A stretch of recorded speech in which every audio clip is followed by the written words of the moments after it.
Pour certains, c'est un t-shirt fétiche, pour d'autres, juste l'objectif en vue. Peu importe leur manière d'aborder la course, ils seront sur la ligne de départ dimanche pour une performance de 10, 20 ou 42 km. Leur objectif commun, améliorer leur temps. À l'heure du dernier entraînement, les licenciés de l'association Athlétique 3 Tours sont sereins. Au programme du jour, des exercices moins poussés que d'habitude, inutile de dépenser trop d'énergie avant le jour J. Et pour cette course, les attentes sont nombreuses. Les meilleures conditions, que je trouve un bon rythme et qu'il n'y ait pas trop de monde.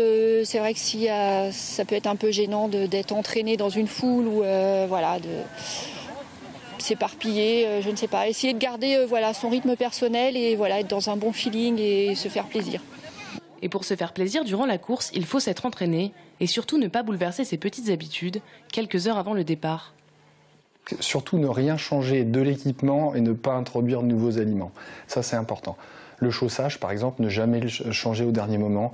Et puis, ne pas introduire d'aliments qu'on ne consomme pas d'habitude.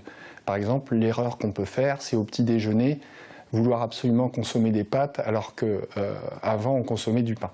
Il faut avoir digéré pour bien faire sa course. Donc, la préconisation d'avoir fini son repas au moins 3 heures avant, déjà pour être bien réveillé, mais pour avoir digéré, c'est important de respecter ce délai. Des contraintes alimentaires et des heures d'entraînement, cela peut sembler contraignant. Mais une fois la ligne d'arrivée franchie, rien ne peut remplacer la fierté d'avoir dépassé ses limites, sans rien lâcher, jusqu'au bout.